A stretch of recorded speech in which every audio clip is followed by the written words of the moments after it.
episode of Stay Hot. I'm Blaiden Kirk, joined as always by my two favorite co-hosts of all time, Matthew Sponhour and Theo Ash. And we're here to give you another top 10 list. We're going over our top 10 edge rushers in the NFL right now. We've done our top 10 quarterbacks, top 10 running backs, top 10 wide receivers. Make sure you check out those episodes if you haven't already. But before we get into this top 10 edge rushing list, Matt, Theo, how are you doing on this beautiful, may I say, Friday night? Yes, Friday night. We're recording this episode a little bit early because the two Ohio boys are going to New Orleans to turn up, I guess, without me in the next week. So getting the episode knocked out early. So if we don't talk about any major news that breaks on Saturday, that is why. Yeah. That is why. But I'm doing well. There's some major news I want to talk about. The college football video game NCAA 25 first trailer drops. You tweeted something just before we started, Theo, that I've been thinking about all day. I did? I don't like EA as much as the next guy, but there's a level with the whining and the wailing and the complaining that just goes too far, man. Nobody excited for this game thinks it's going to revolutionize football video game gameplay. We just want to rebuild an FCS school and see our favorite stadium in the game and just play the football game that's college football, which is superior. If you're telling me I'm getting tricked by EA, I promise you I am not. There is no fooling going on. I know exactly what I'm getting. Yeah, it's going to be frustrating. A pick is going to get batted into the air and you're going to get picked off and it's going to be bullshit. And that sucks, man. It's because EA doesn't care. They don't care. No, they don't care. And they don't listen to the community ever is what it is, really. Which, of course, has been said about every sports video game ever created forever. None of them have ever been liked or enjoyed by a single person. Except 5 years after I'm done playing them, in which case, honestly, bro, that was the best one. It's honestly getting worse, if I'm being honest. I don't know. I just think that's... Yeah, 2K16. I tweeted a tweet from Sua Cravens, if you remember him. He was a former player, and he said, yes, pants still touching the shin bone. The more I dissect, the more irritated I get for how much time they had to listen to the community and chose not to because the pants were at a certain level. I'm like, what are we doing here? You know, I explained NCAA football to my sister this morning and she's in town and I forced her to watch the trailer with me. And she was like, oh, will I be could you play as New Hampshire? And I was like, probably. And that's what's fun about it is you can be New Hampshire if you want to be, right? That's what's nice is it's just all the college football teams. And I thought the trailer was cool because they spent most of the time focusing on look, when you're the Gators, all the Gators shit is there. And honestly, dude, that's what's cool. Something, bro. I kind of honestly, I'm looking at it. It's kind of a blessing that Cincinnati fell the hell off right in time for this game, so I can actually rebuild them and have fun. No, if Fickle was still here, I wouldn't have the heart to boot him out, so I can go coach there. But rebuilding Miami of Ohio will feed I feel like family. That's always in play. But yeah, thank God Jaden transferred and Ayuk got drafted and Pearsall transferred and otherwise Arizona State would just be too good. You wouldn't have any fun. Yeah, I'd have to rebuild right Mankato or something. But yeah, I agree that the belly aching about the game really it's if when the game drops, I might just mute the words NCAA and Madden and all of that on Twitter because it's the game has reached a point where the hype has become too big. It really is it's almost just a sports game. So it's if it gets any worse and if people are really gonna cause a huge stink about it, It may get the rare mute keywords treatment, which currently is like the word It's not the worst Musk play. and Elon and Kanye. I think are the only 3 words I have muted on Twitter. I know I've had certain words muted on TikTok for a while now, but I don't remember what they are. It's probably a good thing then. It's working. It is. That's exactly. I think it's almost kind of like an album, though, where it's like opinions have been decided before it's even really come out yet. I feel like that happens a lot of times with some bigger artists, like Drake or whoever for a while there, or Kanye in particular, where it's like, well, there's just people who aren't going to hate it. I'm kind of the same. I'm in the same, but like I'm probably not going to hate the game unless it's really, really bad. But I'm looking forward to it. It's going to be good. Yeah, I am too. I think I'm excited. It's I will probably be going to buying be the bundle. I will be. You're gonna do Ultimate Team on it? No, I'm just gonna buy the dual bundle. What is the dual bundle?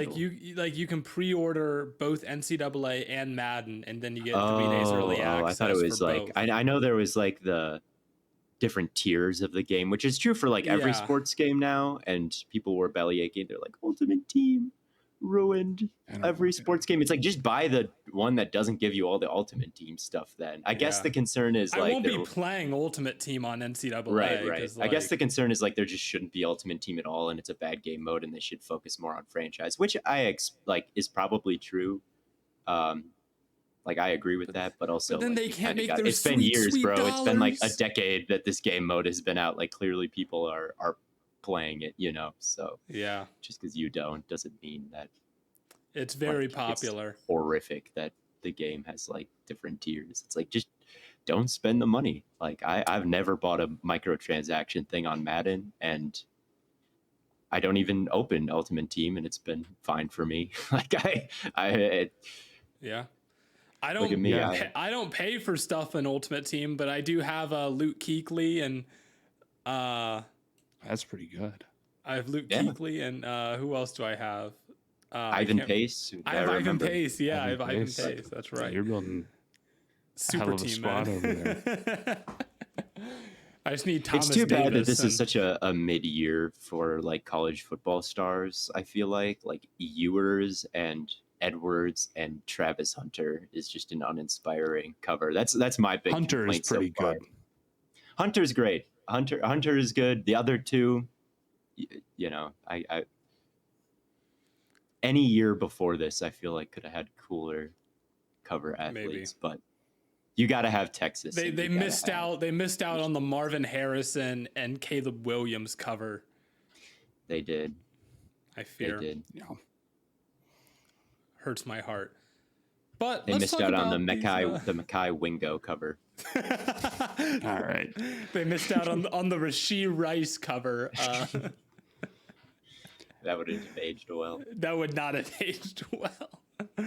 But let's get into these edge rusher rankings. Like we've always done them, we're going to start 1 to 10, and we've got a consensus list. We each put in a top 10 to 12, and it's a consensus based on that ranked choice voting board account style. Just got to make sure I announce it every time for anyone who might be new to our top 10 series this year. But starting off at number 1, I'm not surprised that he's up here. The best edge rusher in the NFL is Myles Garrett. Yeah, man. I mean, we've been singing his praises for just about ever. But Blaiden, what do you have to say? That's your guy. He's not just my guy. He's the guy. He is exactly what you would build in a lab for an edge rusher to be. He's giant. He's incredibly fast. He's got tremendous bend around the arc. Like, he can hit any move in the book. He's got great hands, great strength, there's no flaw in his game. The one flaw that he may have had coming out of college was that he was too over aggressive in pass rush, and he wasn't willing to stay home for the run support. But even that, he's good at that stuff now too. And he really doesn't even have to be good at it now because in the defense they run over in Cleveland at this point, it's like you said, Theo, Yeah, will get stop up the field. run on the way to the quarterback anyway. And they've got the defensive line now to where he can kind of just feed stuff back inside. So he's just perfect. He's the perfect player. You can line him up anywhere, and you'll see the Browns do that a lot. They can line him up anywhere from a wide 9 to basically nose tackle, and he'll probably feast anyway because he's a mismatch for anyone, whether it be with size, whether it be with speed, whether it be with hand fighting. No one really matches up well against him because he's good at everything. Yeah, I remember looking at some statistics during the Defensive Player of the Year debates and realizing that him and Micah Parsons, their time to pressure is like 2.32 seconds or something like that. Yeah. And I remember looking at everybody and running the numbers and finding out that the numbers that those two guys were at in terms of like the time it takes them to get to the quarterback are literally like statistical outliers. Like you take everybody else and there's a range that you can expect based on everybody else's numbers. And those two are above the highest fence of that range, right? That him and Micah Parsons, to me, put the most pressure on you as an offense because if your quarterback hits the top of his drop and cocks his arm back, like even if he has perfect timing, they can still be there because their first steps are that special. Yeah. And to me, that's what separates both Garrett and Micah Parsons as the best two in the league, just to spoil who I had at number 2 as well. And Garrett, it was an incredibly special year for him, especially early before he got hurt. The Browns offense was really struggling before Flacco gave him a little bit of juice, and they were still they were like 7-3. They had a defense that was historically great. And to me, the catalyst of it all was Myles Garrett, and that's why he's number 1. Can't argue. I won't argue. I think that's completely fair. I'd be interested to hear who's at number 2 then. The consensus number 2 was Micah Parsons, but it was really close between him and TJ Watt. I'm sure. I had Parsons at 2 as well, Theo. Now, some might say I'm biased, but I some might say I'm biased too. I agree with you on the get off stuff. I think that really matters. The difference that it makes and just how much pressure you can generate, I think is pretty massive.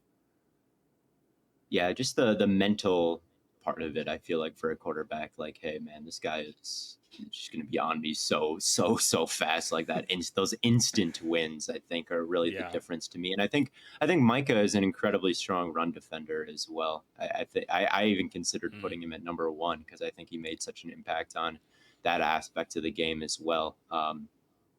He's pretty special. He's pretty special, and he has been since he entered the league. But with Watt, it's tough because I think Watt is the best with his hands in the entire league, and the stats don't quite lie. But again, like I said, that element of speed, brings disruption that I think is unique to just those two.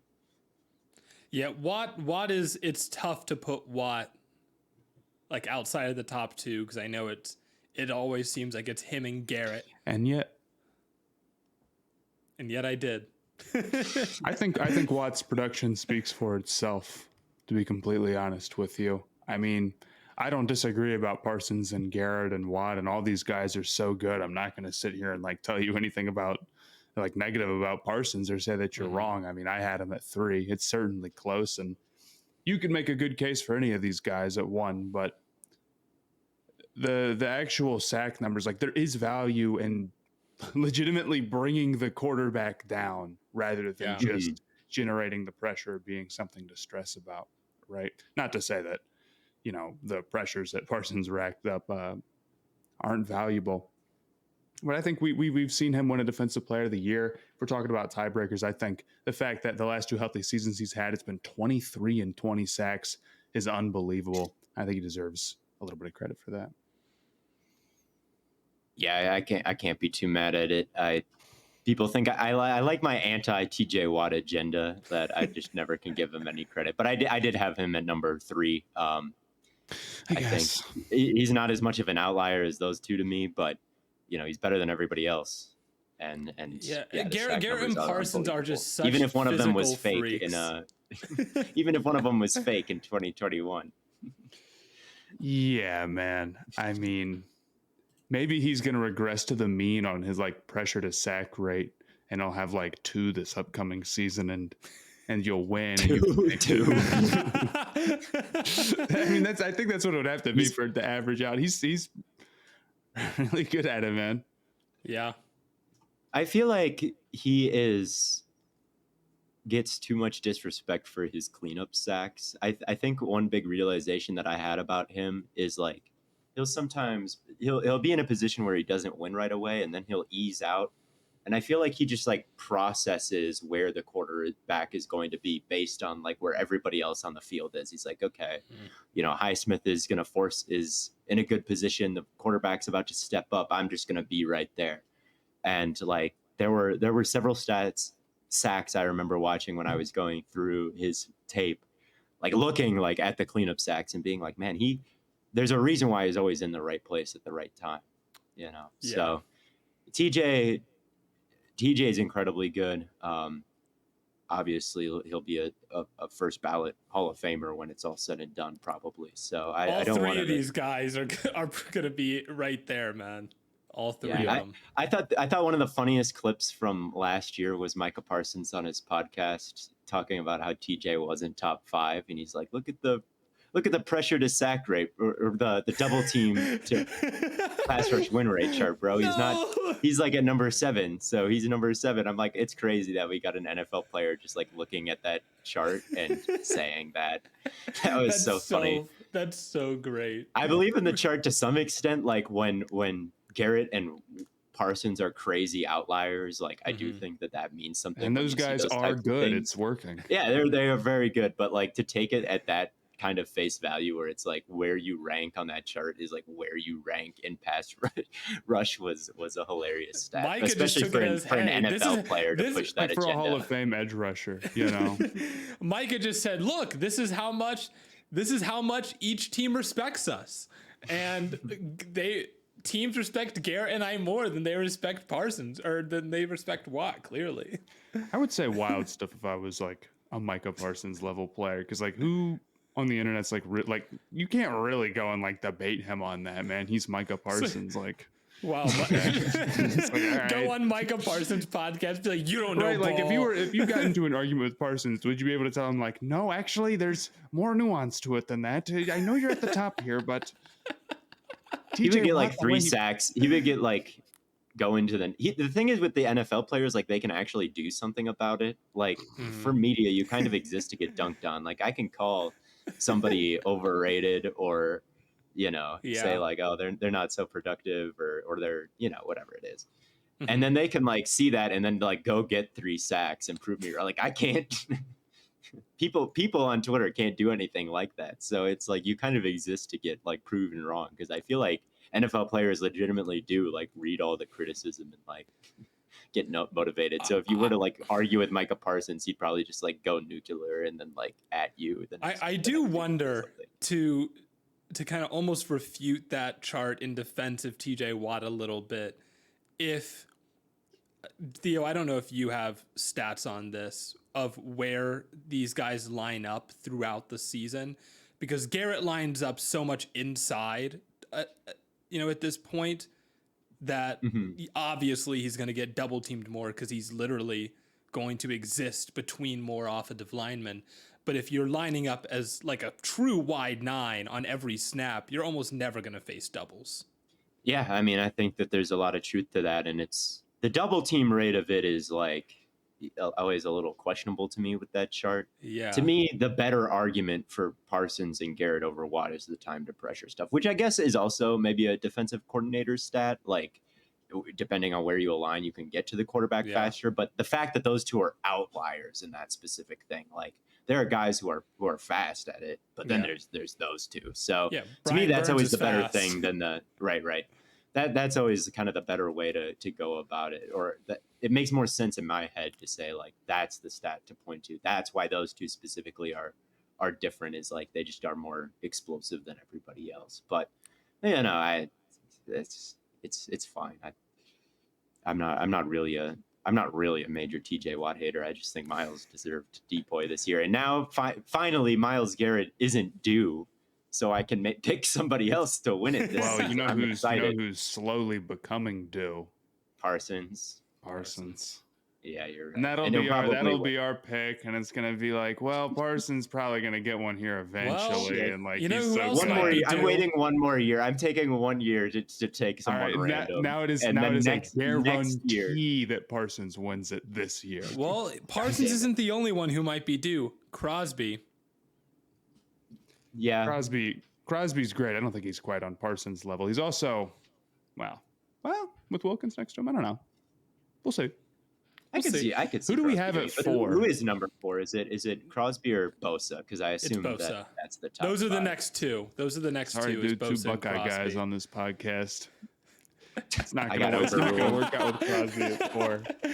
You're a bigger Buckeye Did you have fan Crosby than I am, at 4? Matt. I did have Crosby at 4, and then Bosa. Yeah. I don't think that's biased, though. I think Bosa is, one of the best technicians in the entire NFL. He got a Defensive Player of the Year for a reason that didn't shock me at all. He's a crazy athlete. He's pretty much he's not quite on like the Parsons Watt Garrett level, I guess. He's kind of had a down year and whatnot, but when he's playing his best, he pretty much is. He's a true tier 1 guy. And he's great out in run defense. I guess I can't give like a true like, well, here's the exact reason why I have him one spot over Crosby, other than I just think like his top season last year was probably a little bit above whatever Crosby has done. And I also think just like numbers wise, Crosby's up there, but I think he also has like high volume in a way that Bosa doesn't. It's very, very close though, because everything I'm saying about Bosa, I'm like, well, that's not untrue about Crosby. And if I was a Raiders fan, I'd be like, well, yeah, but guess what? My guy is like that too. Yeah, I think there's a top 5 that is very clear. We've talked about tiers on all of these episodes, and with edge rushers, it's Crosby, Bosa, Garrett, Parsons, Watt. And Bosa isn't coming off a down year at all. I don't know why I had it in my head that he had a down year. He hasn't. It was like that at the all. beginning, and then he turned it. Yeah, on. that's exactly what I was thinking of. He actually had he had 122 total pressures for PFF. Dude, he's any given year he's a threat to win Defensive Player of the Year and totally go off. He's got a pretty great streak going on right now. Yeah. And again, I'm a little bit biased, so you can get mad at me for that, but I think 4 is perfectly fair. Yeah, I'm not too mad at it. I had Crosby though. I think if he was on a better team in general, he would get more respect. The fact that he plays every single snap is ridiculous, and he's just completely dominant for it all. Best run defender in the league, probably, or at least the most active, which kind of causes him to be the best. I don't know if he's like more talented at certain actions than guys like Bosa or Garrett or Watt or whatever. But the fact that he plays every snap like his hair is on fire, it does mean something to me. And it does matter. Absolutely. There's a big difference between being a rotational guy and being somebody who goes out there and can give you 1,000% every snap. That's not something everybody can do. It's stamina, not being fatigued. Yeah. That does matter 100%. So that's why I've got Garrett. I don't think his efficiency numbers are quite as great as like Bosa's or the other guys that we've talked about. But it's just, how can you be? Volume and efficiency are kind of at odds with each other. Like the more volume you have, the more I think your efficiency is going to kind of go down if you're like a normal person, I'd assume. So I'm looking at it now. Actually, Bosa had more snaps this year than Crosby, I think. That's bizarre because I know Crosby was on the field. But Bosa definitely did have a lot of volume, and he did have a good season. I was completely lying to you. But regardless. No. Did you know that Jake Kumaro is Nick Bosa's cousin? No, I did not. I didn't know that either. No, why has no one said that? I'm looking on Pro Football Reference right now. Bosa, it has like the relatives section. Obviously, that's Joey cool. Bosa. But Jake Kumaro is Nick Bosa's cousin? Damn. Shout out to him. Anyway, that doesn't affect his ranking. I just, as a anyone who's not a Packers fan is like, who the fuck are you talking about? Who is Jake Kumerow? But some will get it. Theo's best friend. Few Rogers is fans. best friend. Rogers is best friend if you know the lore. But So anyway. So total defensive snap counts this past season. That's regular and postseason. I probably shouldn't do that. No, because then it's definitely going to be Bosa. That's No, probably what made they do. It's Hutchinson if you do regular and post. Well, I was talking between those two, but Hutchinson. Okay, well, I'm putting it out there. Nick Bosa played 75% of the defensive snaps. He played 821 last year, and Maxx Crosby, to put an end to the discussion, was at 1,081 and played 95% of the defensive Playing snaps. Playing 1,000 snaps is insane. All right, I'll give you that one. I'm still going with Bosa at 4. I think the DPOY is pretty special, but I can see the case that Crosby maybe would be in DPOY range. Plus, Bosa's efficiency is better. I don't know. I think Bosa is a little bit more of a technician at this point, and Crosby is a bit more of like just an absolute madman. Not that he's not a technician, but I just don't know if he's quite at Bosa's level. But like just the pure brute like volume and force and effort of Crosby means like it kind of evens out in a way. So I prefer Crosby right now. He's a beast, and I don't know. Who's number 6? Number 6, Aidan Hutchinson, man. Give him his flowers. Give him his respect. Yeah, I mean, the thing about Hutchinson is I don't disagree. For a guy who went like 2nd overall, he's probably not like, he's not Myles Garrett in the sense that he's like that big and like that bendy and that quick around the edge or whatever. But it just works. It just does. Like the production at the end of the day, the strength combined with the fact that, he's just a very talented edge rusher has turned into a ton of production. And he himself, again, plays a ton of snaps, and he defends the run particularly well. If I were a Lions fan, if I were a biased Lions fan, I'd be starting to get to the point where I'm going to argue him as a tier 1 edge rusher, even though I don't think he is quite yet. I mean, that's the level of player and the level of production we're looking at. So I had him exactly at 6. I think that's perfectly fair. Yeah, it took some convincing with me about him, and still does. I don't think I had him at 6 necessarily, but I had him in the top 10. And really the game that kind of sold me on him was the Rams game in the playoffs. Like, he was just an absolute animal in that game. He was playing out of his mind, and to have the kind of production that he did in the regular season, there were some poor games here and there. I thought they had one against the Bears that was kind of bad, and but I paid attention to that, right? Like, there's probably bad games from everybody that didn't get as much like slander on Twitter as that. And then, for him to go into the playoffs in a close game like that against Matthew Stafford really cooking and essentially wreck it, and to me, like, everybody won the game for the Lions, but he was the best player in that game. So for him to have a masterclass like that on the big stage and have the production that he did, like, he is tough to deal with. Like, his spin move, like, he might spam the spin more than other people. There's nothing wrong with it. It works. Like, he's got the best spin move in the league right now. He wouldn't be the first player in NFL history to spam a spin move. No, he wouldn't. It just works for him. I think, the shorter arms do come up sometimes with him, and for a 2nd overall pick, like, he isn't tier 1, but he's tier 2. So, and he's in the tier 2 here. So I like at the top end of the tier 2. So yeah, 100%. That's great. 1,000% actually. Who was number 7? I had someone weird. I just remembered who I put at number 6. Who'd you put at number 6? Let's see. We'll see if his name gets weird. No, he didn't have someone. He didn't have someone near. He had who our consensus number 8 is at number 6, but our consensus number 7 is Danielle Hunter.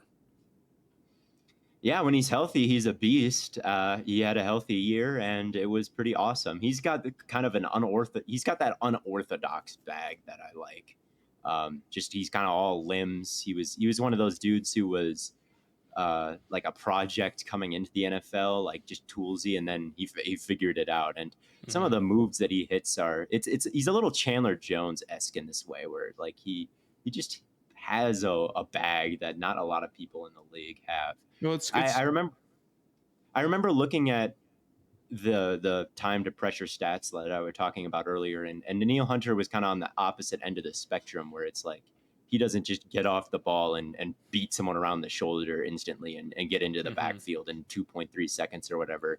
You know, it's a little bit more methodical, but man, it works, and it's a unique style that I enjoy. He led the league in tackles for loss last year and had 16 sacks. So yeah, it was. I didn't know if we'd see that kind of player again after all the injuries, but man. Yeah, I completely agree. I think when you're built like him, you can have a sort of bag that a lot of other dudes can't. And I think a lot of guys, when you start to think about it, it's like what your arms are like and just what your speed is like. I mean, that's what's going to determine what you do. Like Hutchinson, for example, you have shorter arms. It doesn't matter as much. That's why you're pulling out a spin move 24/7, and you can do things in an unorthodox way. It's funny. We go from like draft coverage, right?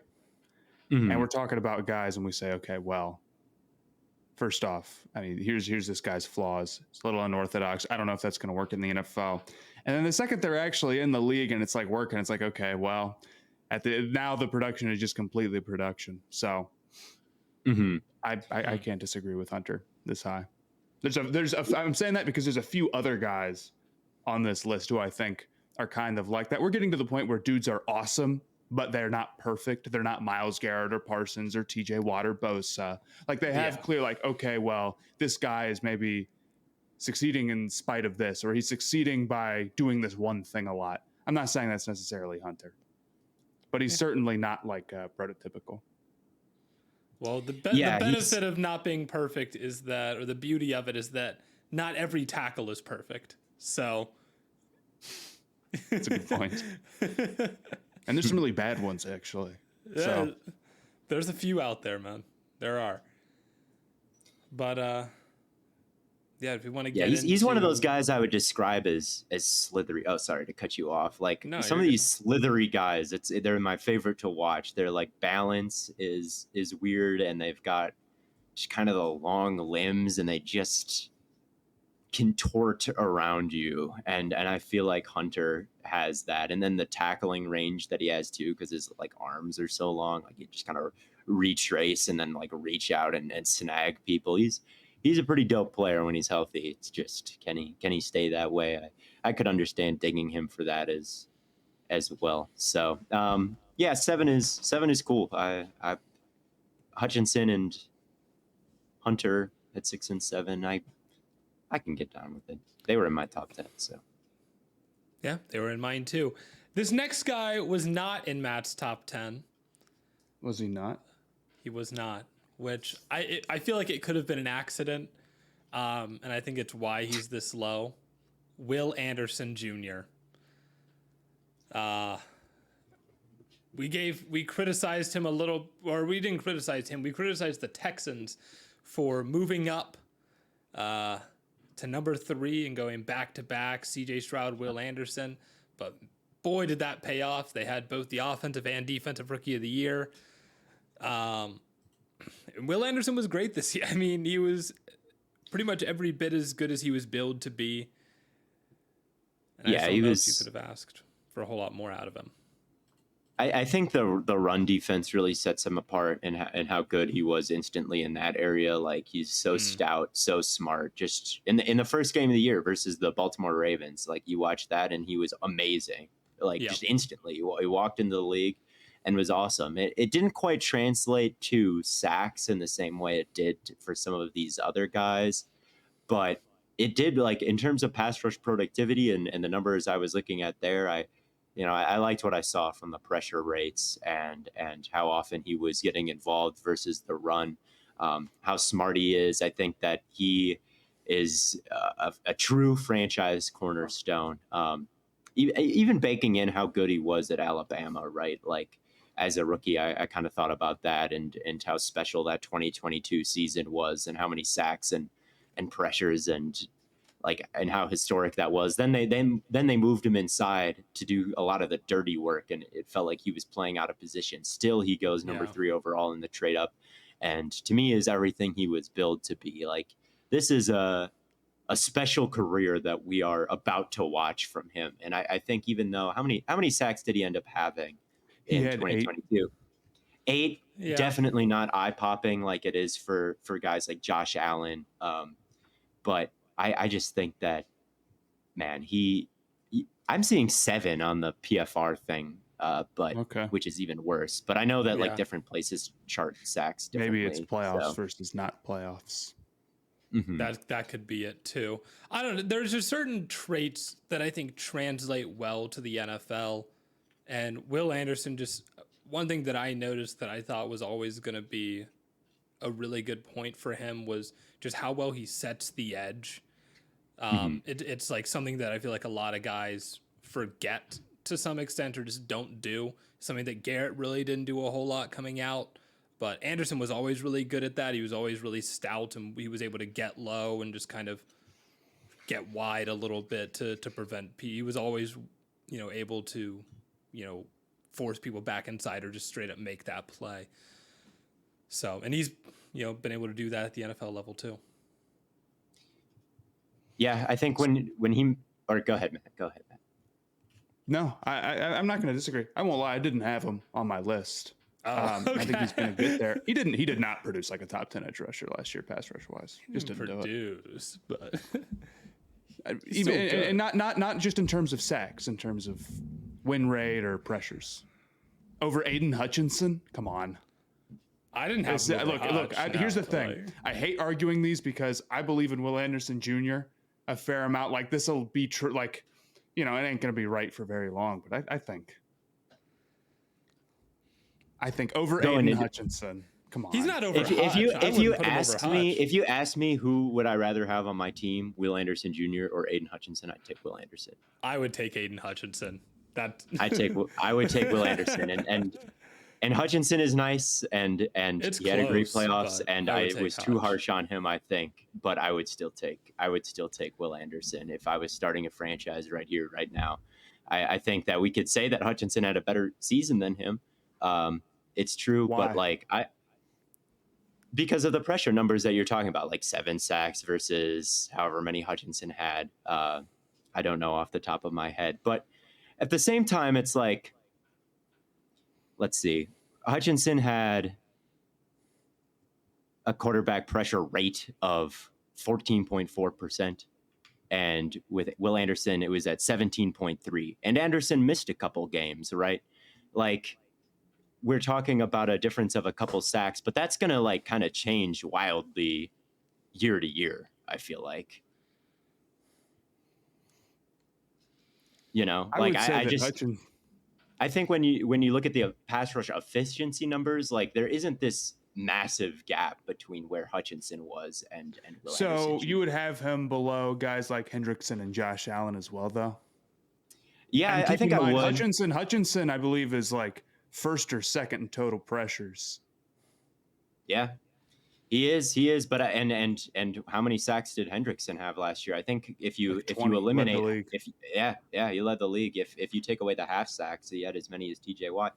But with Hendrickson, I think against the run, he's a bit weaker than Will Anderson is. And as a pass rusher, I think that although Hendrickson was more productive, I just think going forward it's going to be Anderson, and maybe going forward it's a dumb way to look at it, but I don't know. If you ask me right now, who would you rather have, Will Anderson, and not even projecting for growth way into the future, I'm talking who would you rather have for your training camp as you get ready for the 2024 season? Add one of these guys to your roster right now. I'd say give me Will Anderson over most people, man. He's special, I think. Fair enough. Maybe I should have looked at it like that. I was more what they did last year. It's yeah. I mean, it. If all I'm right, perspective. I'm right. I don't know. I don't know. I like Waddle, Anderson. Who did I have? K9. Well, It's just. I don't know. I don't know if those other two Not will come everybody to would have fruition, those dudes, but I love all of them. I don't know if More those than other their two will come to numbers maybe fruition. say. But Waddle, Hutchinson I was. think. Kenneth Walker, I don't know. And Will Anderson's gonna come to fruition, man. Like Yeah, it's gonna be look, this is why I'm so. I not gonna think say so. like he's gonna be great. He'll be in the top 5 at some point here. when And, if he starts all 17 games, like he is gonna put up crazy. Okay, he missed like one game. He missed that many games. It matters. Maybe he would have had 3 sacks in that game. Maybe he would have had 0. Maybe he would have had Maybe. 9 sacks in that game, and He doesn't have any interesting relatives like Bosa does. Looking at the PFR chart. Nick Bosa has Joey Bosa, who's his brother. True. Will Anderson does But, have Will Anderson Sr. He must. He must. But who's number 9 then? Number 9 is Trey Hendrickson. I know that he has short arms, so he sucks. And he's not any good, and none of his sacks count. That's true. Lucky play from a bum type highlights, but I actually asked him, and he said, "Yeah, none of my sacks count." it is honestly truly amazing to watch him like produce like he does with his arms. It's unbelievable that he's able to do it. It is. And he's just quick around the edge, and he's just good at batting hands down and catching dudes' hands. I think that's and he's a good lot at of him, just man. bull rush. Like he's good with the timing. Like he has the short arms, but when he gets them into your frame, like it's no joke. And he had as good of a year pass rushing as anybody did. Like his bag isn't as deep as some guys, but he just goes back to the thing that he's good at. It's a shame he did it this year. It's a shame he didn't have his best year when the Bengals were like healthy and good to go. Yeah, that's very true. I did ding him for the run defense, though. I think of That's all fair. the guys on this list, the short arms are become a lot less overcomable when he's trying to shed contact. So the fact that he's the weakest run defender on the list made me ding him pretty severely. But I know that on like Brandon Thorne's charting, where you like looked at every pressure and sack that people had, I think Hendrickson was literally number 1 for him in terms of like quality sacks, because he had so many, and not a lot of them were like coverage sacks or cleanup sacks. It was how he described it. So it's like he may was have actually been the dead best sack last because his artist. arms are too short on almost He was every dead play. He was dead last in quality sacks.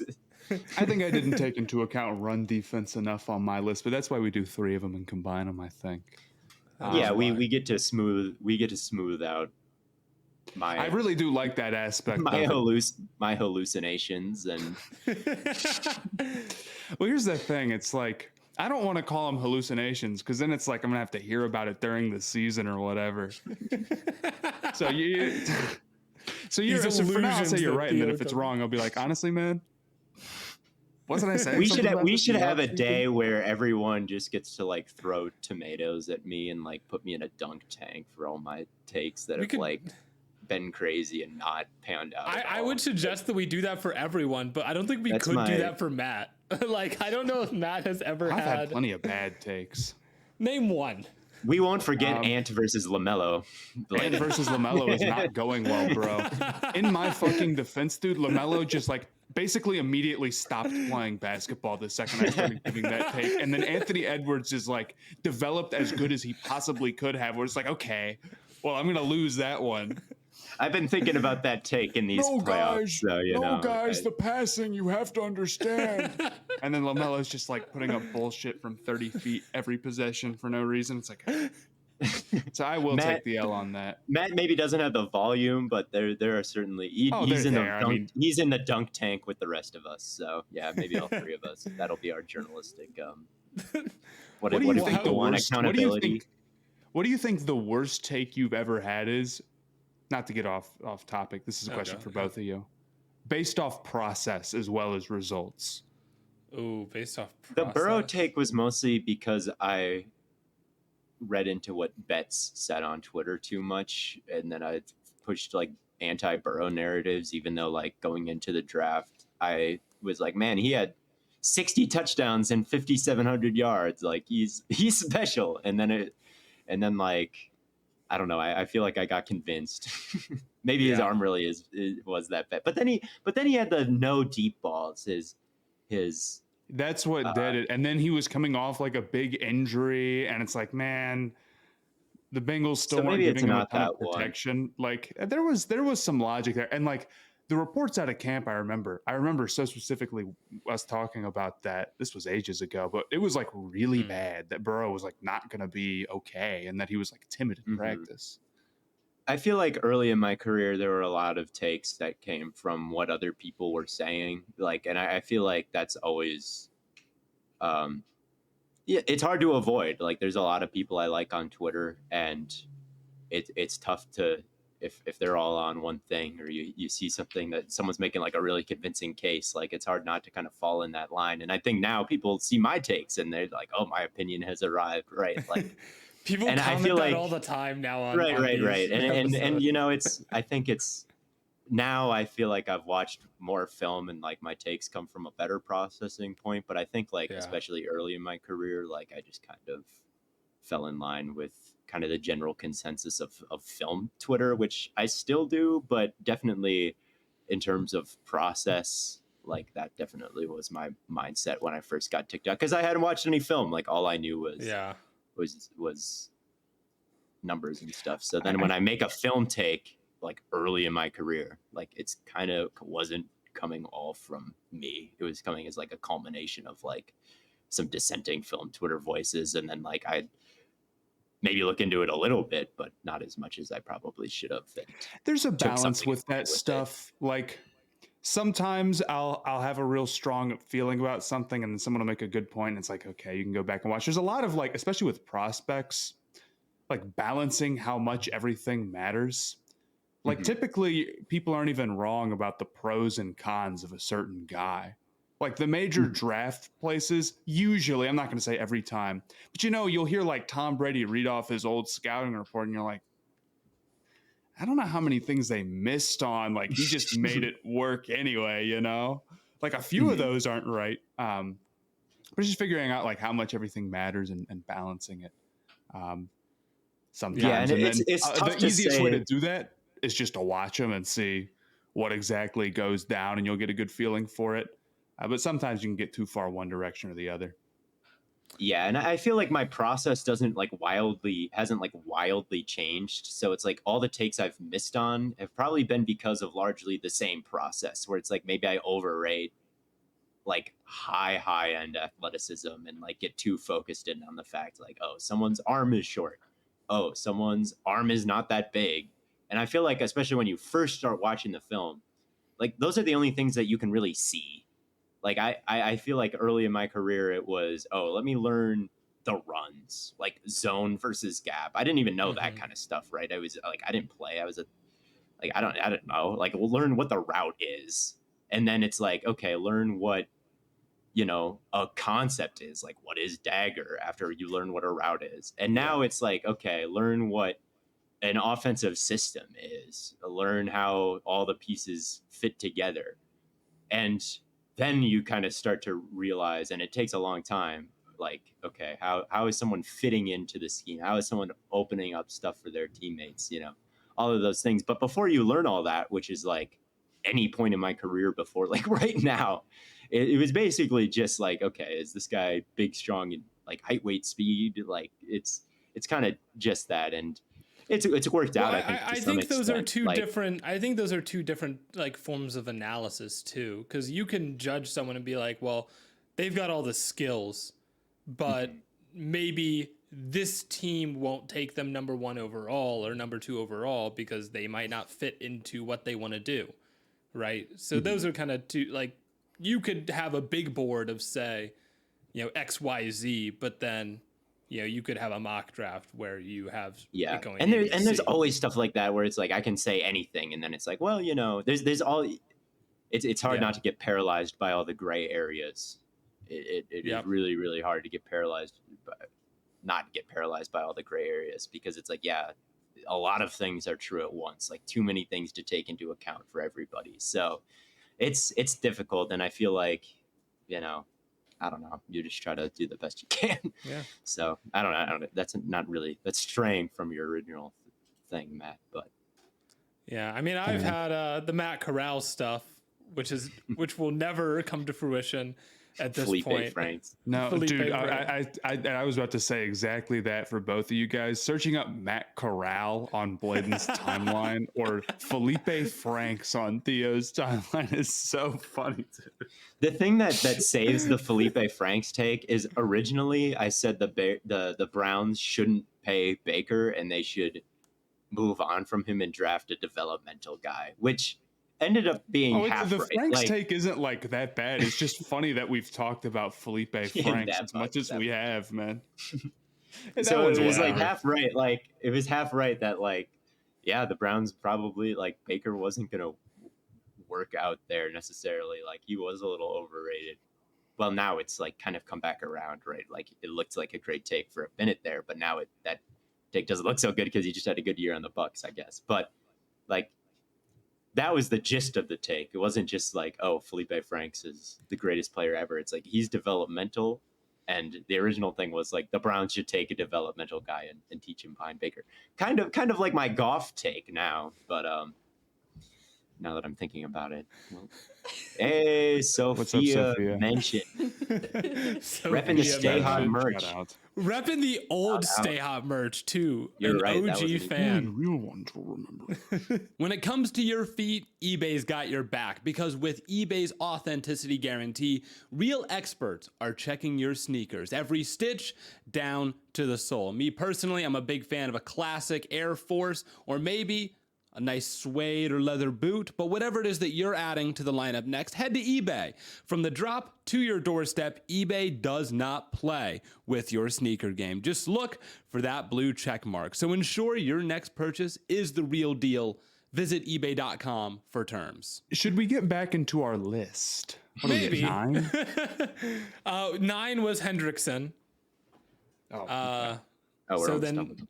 Yeah, we're almost done. Number 10 is... Please be Rashad Gary. Please be Rashad Gary. come on, man. Please. Josh Oh, Allen. Oh. I mean, it's fine. Yeah, it's fine. You'll live. Allen definitely is also a little bit more of a limited guy, I think. But he's not. I don't want to start it off like that. He's not really a limited guy. I'm just comparing him to like the tier 1 dudes. He's got pretty crazy bend, and he just crushes dudes around the edge. And there's a lot of times where they can't do nothing. I mean, he was a super high pick for a reason. I almost think that he gets overshadowed by the fact that he's the second best Josh Allen in the NFL. In fact, like I'm almost 100% certain that is true. Second best. And like, if you go back and watch him this season, which I did, like, because we were just doing whatever. Yeah. And I went and I'm like, let's see like all his sacks because the Jaguars had a thing up on it. Yes. What did you see when you watched all his sacks, Matt? I saw maybe a few, possibly cleanup sacks. No. He had like all of his sack distribution is very funny this year. It's like 3 0 0 0, 3 1.5 0 0, 3 0 0 1 God. 0. It's like they all happened in like 9 of them happened in like 3 games. Bro went like multiple stretches of the year where he was just bored. Like he comes home, it's like, honey, how was work? It was fine. Yes, he was kind of hit or miss, and a lot of his sacks were the like cleanup variety. Not that those are completely skillless, like slow, unathletic edges don't get cleanup sacks because the quarterbacks outrun them. Like you don't get cleanup sacks on Anthony Richardson if you're not like fast and good at tackling and all those kinds of things. But I had him as an honorable mention for that reason. I thought a lot of his sacks were kind of questionable. So dude, some of them were ridiculous, man. Some of them, like, I think there was one where I forget who it was. Maybe it wasn't him. Maybe I'm making this up. I think there was one where he dropped into coverage and got the sack. I think so too. I think so. Yeah, I think there was He did one not where he rush dropped the back a passer. little bit. He didn't rush the about- passer. And talk he got about his a coverage sack. sack, Yeah. man. You got to say. But I think it was on. I think it was on Richardson. Anthony I know the one you're Richardson. talking. I think yes. I know Yeah, and it's the one you're well, talking about because I did the same thing. I watched these sacks and was like, yeah, I don't know. I do think that Richardson's a tough guy Rashawn to bring Gary is a down, more you ethic. know? I think Rashawn Gary is a bit of more ethical bucket than him, and Edge like a rush guy don't like stop. Montez Sweat. Montez Sweat is like a stronger run defender than him. So I had Josh Allen as an honorable mention, but he did have all the productivity. Fair enough. You know, he does have the bend and stuff, but I Yeah. object Well, to his being number 10. Speaking of honorable mentions, Mhm. first honorable mention was Bradley Chubb. Yeah, I think I had him at 10. I had him like fresh out. Yeah, I think that's probably a fair spot for him. I mean, he had a I wanted to productive year, put had a this bunch isn't of about injuries. Bradley Chubb. I'm hijacking this to talk about the other Dolphins edge rusher. I wanted to put Jalen Phillips so bad, but the Achilles, I was like, I don't know. He was kind of probably in that 10ish range anyway, and like the injury that he had kind of late last season. I was like, Yeah. I don't know. But Maybe anyway, that's getting me thinking because I was thinking about Phillips too. I don't think I was predictive like at all for this list. I was thinking more like, well, what did they do last year? But I don't think I've done that for all of the other lists. I think for every single one, I've been like, bro, Who would you rather have? I just bro switched. it's You know, dude, I that's- will it's- say there was another guy on this list. This is the second time this has happened now, where I'm the only guy who put him on, and I carried him to. And was it someone- Darius one? Smith. Was No, it Z not- Smith number 2 behind No, Garrett? he wasn't. He was know not a Cleveland Browns player. Not a Browns player. Who could it be? Was Can it? you guess? Let me see if I can who guess. it is? Let me see. Is it a Brian want to- Burns? Maybe It is not Brian Burns, an edge rusher he's not on my that team anymore. He none sucks. of you had on your top 10, but he was in my top 10. I had him at 9. Reddick. All right, who it? Not Reddick. That's not a not a bad bad guess, guess. though. I thought about Reddick. I think I Who is- almost who had is- like, hey, Is it Huff from the Jets? You No. look at the that was a good efficiency guess numbers though. of the- That would have been. Huff I mean, is his good, but that efficiency would have numbers been. are crazy. They're but like up I there with would've- anybody, but that would have. I would have. What's the TV show with the guy who has his finger in the air? The like Adam ruins everything. I would have hit you. With the The Adam ruins everything. Yeah, I would have called it fake woke for the 9th episode in a row. So Okay, who is it? I'm actually going to get Bernard? slandered. I'm going to get slandered for this. Bernard would be valid. No. Who is it? Judon. Oh, Judon. Yeah. I haven't heard about bro since like 2020. I know. But like I'm That's just not thinking true. about That's not true. he's had some really productive seasons.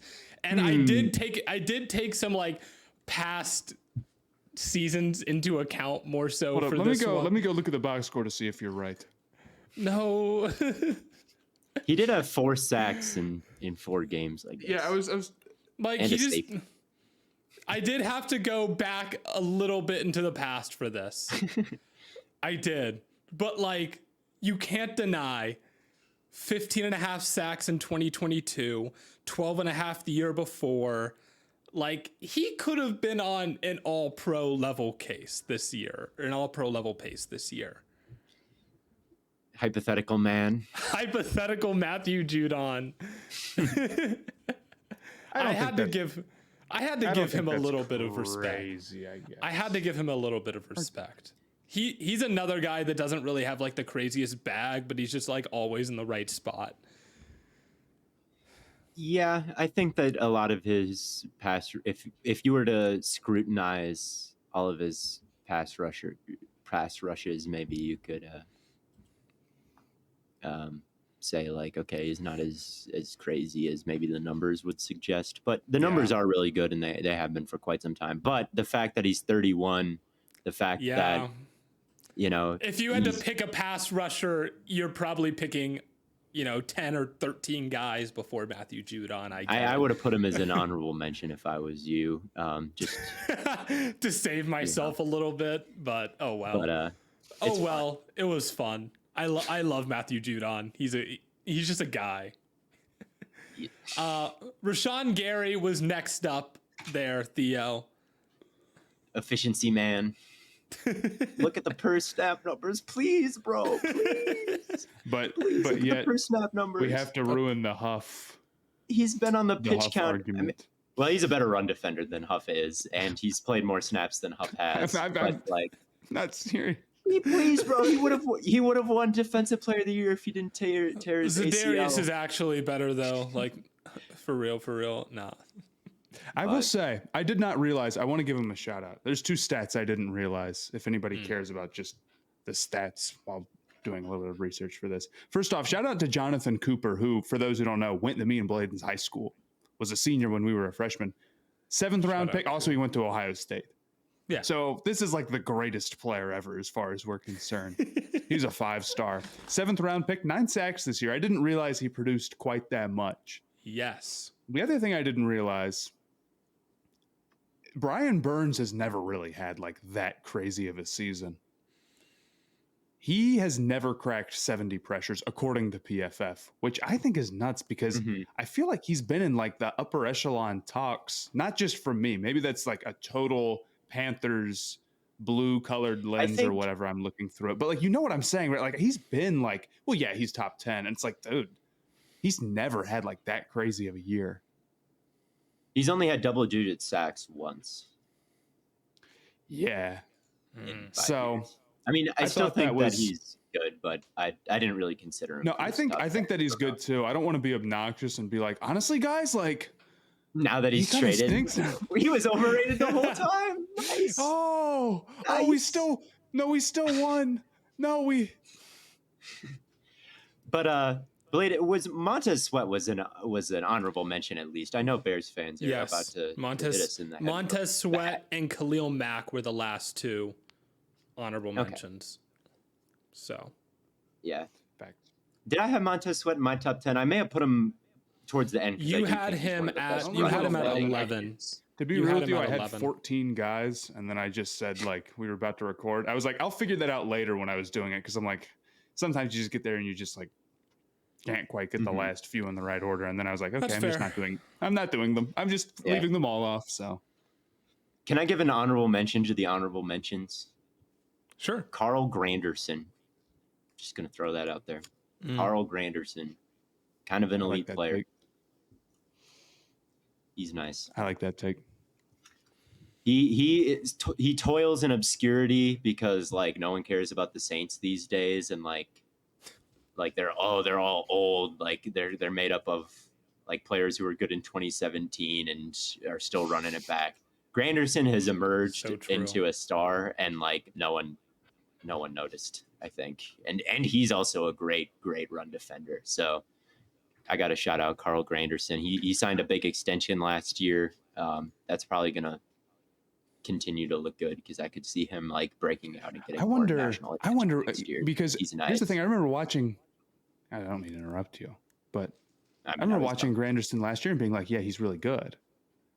Mm-hmm. But now Chase Young is there, and so is Cameron Jordan.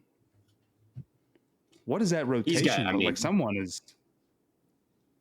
I mean, Young and he's by far the best of those 3. I'd say I'm not. So it's like the other 2 can fight for the spot because Granderson is also probably making as much money or more than those guys. I think they'll be able to figure out a way to get. I wonder how much do you think Cameron Jordan's getting paid right now? It wouldn't surprise me if you like say like his cap hit in 2024 is 50 million. Like you could say any number and it wouldn't surprise me with the Saints. Here's the thing. I hate to say this.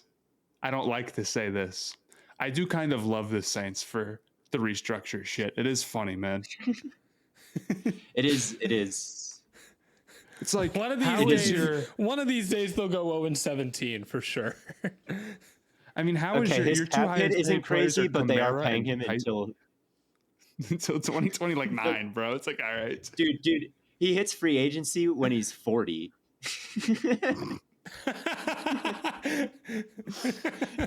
I'm looking at it right now on Spot Track. We've got cap hits for Cameron Jordan. He's on the team in 2024, 2025, 2026, 2027, 2028, and then at the big age of 40 years old in 2026, he will hit the open market. But the the cap hit numbers aren't like unreal. They just crack me up, bro. You have to go 1 year ahead, because if you look at their actual like salary sheet from 2024, it's like, oh, their highest paid player is Alvin Kamara at $18 million, and then it's Taysom Hill. It's like, okay, Sean Payton thought he was funny. But next year it's Derek Carr 50 million, Lattimore 30 million, Ramczyk 30 million, Kamara 30 million. Okay, man. Kamara making 30 million in the year 2025. It's crazy stuff, dude. It's crazy stuff. Oh my gosh. Anywho. Yep. I was trying to think of an honorable mention to the honorable mentions. But I like the Cooper pick too, Matt. You know. Just a little shout out for I'm going Jonathan Cooper. Did you know could this be right? I'm looking at the salary cap tracker. The Patriots have $1 billion of cap space in. That's what? That's not possible. I'm looking at Spot Track NFL team salary cap tracker, season 2028. The Patriots have 1,003,735,937. How did you get to that so quickly? Like, where did you go to? I think that might be wrong. It's the most salary of any team, though, they're saying. I'm going to Spot Track right now. You guys can fact check me. We got a billion in cap. What year did you Drake say? May extension, 2028. Okay, but like everyone is supposed to have. I think they're just like. I think it might be a placeholder. Yeah, I feel like they might have. The Drake May NFL will about to discover get a new paid markets very soon. Like, I don't know. There could be Anyway. Martians, and a lot of them start getting Sunday. It's all the money they Jumps saved from the Tom Brady under the table deals. Okay, I think what's happening is every year they are stacking the previous year's cap. So it's just totally messed up. Certainly that's what's going on. They don't actually have $1 billion. Either that or they could also be doubling it, which is not better. But yeah, they're just like whatever they're doing is like very weird. But yeah, they will not have $1 billion in cap in 2028. I can't. Yeah, they're not doubling it. They're just like stacking the previous year with like the expected increase.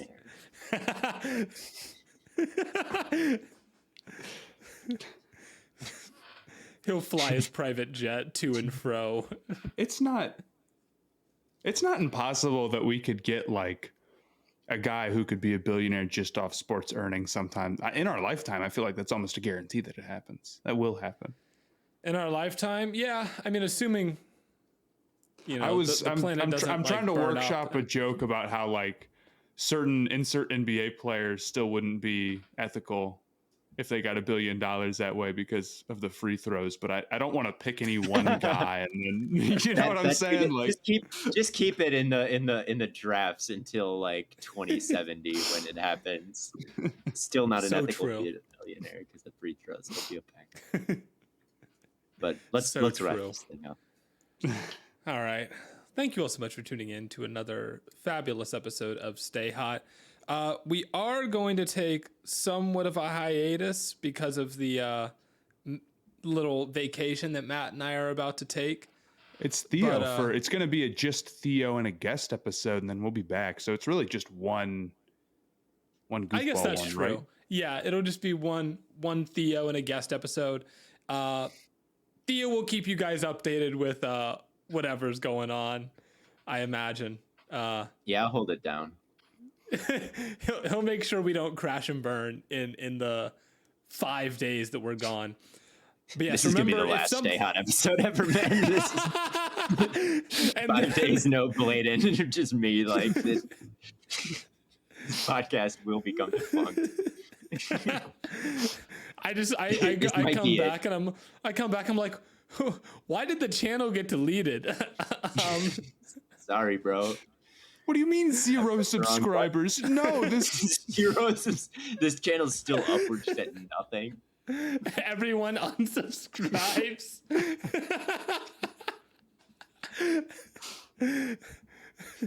That would be really That'd be bad, bad. guys. yeah.